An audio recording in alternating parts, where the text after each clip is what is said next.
حضرات ذی وقار، آج کی جمعۃ المبارک کے بعد کے لیے سورۃ البقرہ آیت نمبر 139 جس میں خالق کائنات ارشاد فرماتا ہے قل اتحاجوننا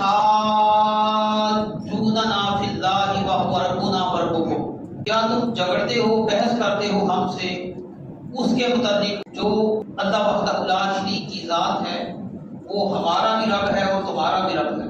یہود و نصارہ حضور اکرم صلی اللہ علیہ وآلہ وسلم کے پاس آئے اور آ کر یہ کہا کہ ہماری جو کتاب ہے وہ افضل ہے کیونکہ وہ پہلے نازل ہوئی ہے۔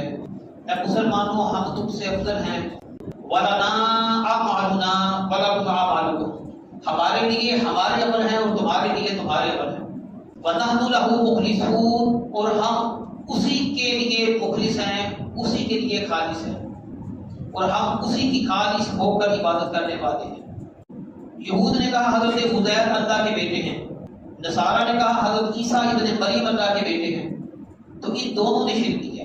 اس کا رد اللہ وحدہ لا شریک نے فرمایا، فرما دیجیے تم ہم سے جھگڑتے ہو، بحث کرتے ہو اللہ کے بارے میں، وہ ہمارا بھی رب ہے اور تمہارا بھی رب ہے، اور تم شرک کی آمیزش سے لبریز ہو چکے ہو، شرک کرتے جا رہے ہو، کیونکہ اللہ وحدہ لا شریک اس کے جو مقابل ہے سورۃ الاخلاص ہے۔ وہ اللہ وحدہ لا شریک اولاد سے پاک ہے، اللہ وحدہ لا شریک کے ہم اولاد کا کوئی تصور نہیں۔ وَنَحْنُ لَهُ مُخْلِصُونَ، اور ہم خالص اس کی عبادت کرنے والے ہیں۔ خالص کس کو کہا جاتا ہے یہ بھی سمجھ لیجیے، ہر وہ چیز جس میں ملاوٹ ہو سکتی ہے، ملاوٹ نہ کی جائے تو پھر چیز خالص رہتی ہے۔ تو جب انسان ریاکاری کرتا ہے، ریاکاری کی وجہ سے اس کی عبادت جو ہے وہ ضائع ہو جاتی ہے، اس کا عمل جو ہے وہ برباد ہو جاتا ہے۔ تو اللہ تعالیٰ کی رضا کے لیے خالص عبادت کی جائے، ریاکاری سے پاک ہو کر اللہ تعالیٰ کی عبادت ایسے کی جائے، کسی کو دکھانے کے لیے نہیں ہونی چاہیے، اللہ کی رضا کی خاطر ہونی چاہیے، اس کو خالص عبادت کہا جاتا ہے۔ اس نے اللہ کی عبادت ہے۔ ایک دودھ ہے، جب تک اس میں پانی کی بیزش نہ کی گئی ہو وہ خالص ہے۔ ام تقولون ان ابراہیم و اسماعیل و اسحاق و یعقوب والاسباط کانوا ھودا او نصارا، یا تم کہتے ہو کہ بے شک ابراہیم علیہ السلام، اسماعیل علیہ السلام، اسحاق علیہ السلام، یعقوب علیہ السلام اور ان کی اولاد یہودی یا عیسائی تھے۔ قل اعلم ام اللہ، تم زیادہ بہتر جانتے ہو یا خالق فرماتا ہے ہم بہتر جانتے ہیں۔ ومن اظلم ممن قدم شہادۃ عنده من اللہ، اور اس سے بڑا ظالم کون ہوگا جو اللہ تعالیٰ کی شہادت کو چھپائے حالانکہ اس کے پاس موجود ہو۔ وما اللہ بغافل عما تعملون، اور اللہ تعالیٰ بے خبر نہیں ہے اس سے جو تم کرتے ہو۔ انہوں نے حضرت ابراہیم علیہ السلام اور ان کی اولاد جو ہے اس کو کہا کہ یہ بھی یہودی تھے، عیسائیوں نے کہا حضرت ابراہیم علیہ السلام اور ان کی آج میں جو انبیاء گزرے ہیں وہ عیسائی تھے۔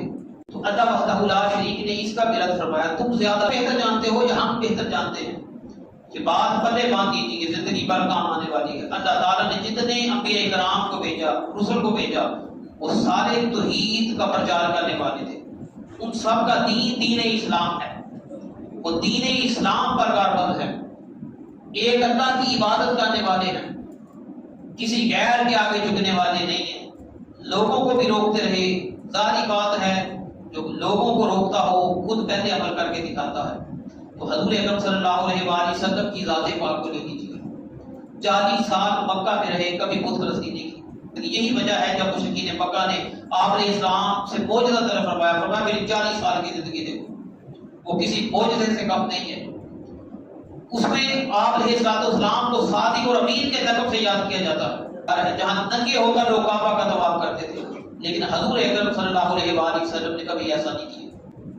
وہاں بت پرستی تھی، شراب نوشی تھی، شرک تھا۔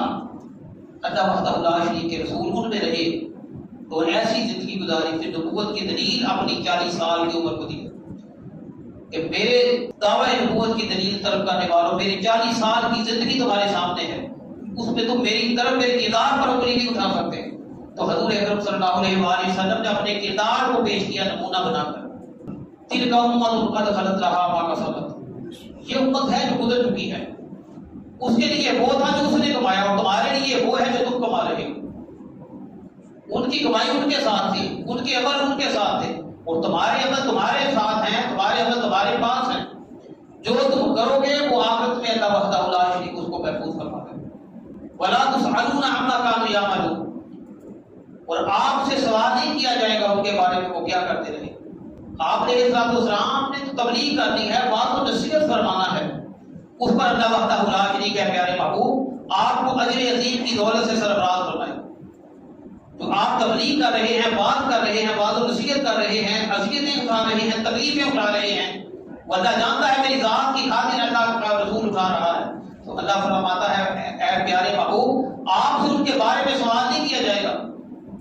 جو پہلے گزر چکے ہیں آپ علیہ السلام ان سے بری ذمہ ہے، آپ کا کام تبلیغ کرنا ہے، بات و نصیحت دینا ہے، لوگوں کو نیکی کی طرف مائل کرنا ہے۔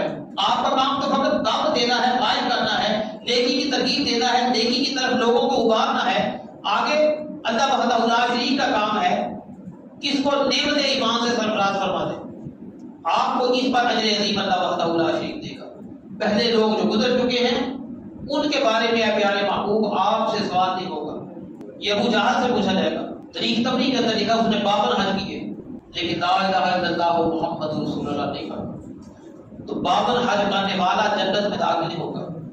وجہ یہ ہے داخلے کے لیے ایمان شرط ہے، لا الہ الا اللہ محمد رسول اللہ پڑھ لینا شرط ہے۔ تو جس نے نہیں کیا چاہے وہ حاجیوں کو روٹیاں کھلاتا پھرے، ان کی دعوتیں کرتا پھرے، پانی پلاتا پھرے، کھجوریں کھلاتا پھرے، لیکن اس کی کوئی نیکی کا اجر اس کو آخرت میں نہیں دیا جائے گا۔ دنیا کے لیے اچھی جگہ استعمال کرے گا، اس پر اللہ تعالیٰ دنیا میں اس کے مال میں برکت ڈالنے پر کرتا ہے۔ اور الحمدللہ اللہ تعالیٰ کی توفیق کے ساتھ آج پہلا پارہ جو ہے اس کا ترجمہ اور تفسیر مکمل ہو چکا ہے۔ تلک امۃ قد خلت لہا ما کسبت ولکم ما کسبتم ولا تسألون عما كانوا يعملون۔ سورۃ البقرہ کا دوسرا پارہ اس کا بھی ہم آغاز کرنے کے لیے جا رہے ہیں۔ اللہ تعالیٰ آپ کا سننا اور میرا سنانا قبول فرمائے اور ہم سب کو داخل جنت فرمائے۔ اللہ وحدہ لا شریک فرماتا ہے سیقول السفہاء من الناس ما ولاهم سیقول السفہاء من الناس ما ولاهم عن قبلتهم التي كانوا عليها، اندھی بیوقوف لوگ کہیں گے ان کو ان کے کعبہ کی طرف سے کس نے پھیر دیا جس پر وہ پہلے قائم تھے۔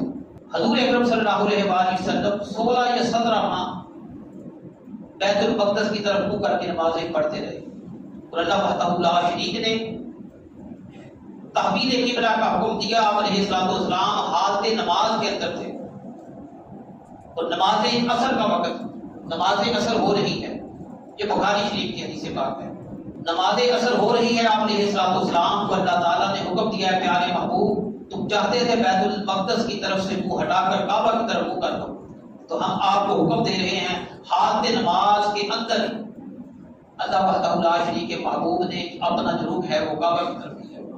تو آج مسجد کی بلاتین اس کو کہا جاتا ہے، یہ مدینہ المنورہ میں آپ جائیں تو وہاں آپ کو نظر آئے گی 2 قبلوں والی مسجد۔ بیت المقدس کا جو رخ ہے وہ ادھر ہے، جو کعبہ کا رخ ہے بالکل اپوزٹ ہے۔ حضور اکرم صلی اللہ علیہ وآلہ وسلم اس طرف منہ کر کے نماز پڑھا رہے ہیں، اللہ وحدہ لا شریک نے کعبہ بدل دیا تو حضور اکرم صلی اللہ علیہ وآلہ وسلم اس جگہ تشریف فرما ہوئے اور آپ علیہ السلام نے کعبہ کی طرف منہ کر کے نماز پڑھائی۔ تو پتہ چلا کہ ان کی جو نظر اٹھ جاتی ہے اللہ تعالیٰ کعبہ بدل دیتا ہے۔ قل للہ المشرق والمغرب، فرما دیجیے مشرق اور جو مغرب ہیں یہ اللہ وحدہ لا شریک کے لیے ہے۔ مشرق اور مغرب یہ تو 2 سمتیں ہیں، آپ مشرق کی طرف منہ کر رہے ہیں یا مغرب کی، یہ تو سمت ہے۔ یہدی من یشاء الی صراط مستقیم، وہ اللہ وحدہ لا شریک کی ہے، جس کو چاہتا ہے وہ ہدایت کی دولت سے سرفراز فرما دیتا ہے۔ ہدایت دینا اللہ تعالیٰ کا کام ہے، من یشاء جس کو چاہتا ہے الی صراط مستقیم، صراط مستقیم کی ہدایت سے سرفراز فرما دیتا ہے۔ تو اللہ وحدہ لا شریک سے دعا ہو جس طرح اللہ کی توفیق سے پہلا پارہ، اس سے پہلے آپ نے 30واں پارہ مکمل ترجمہ اور تفسیر سنا، آج سے الحمدللہ دوسرے پارے کا آغاز کر دیا گیا ہے، اور اس سے پہلے ان تمام سے پہلے آپ نے سورہ یاسین مکمل ترجمے اور تفسیر کے ساتھ ملاحظہ فرمائی، سورۃ الرحمن، سورۃ الملک وہ بھی آپ ملاحظہ کر چکے ہیں۔ تو اللہ تعالیٰ میری اور آپ کی اس حاضری کو قبول و منظور فرمائے۔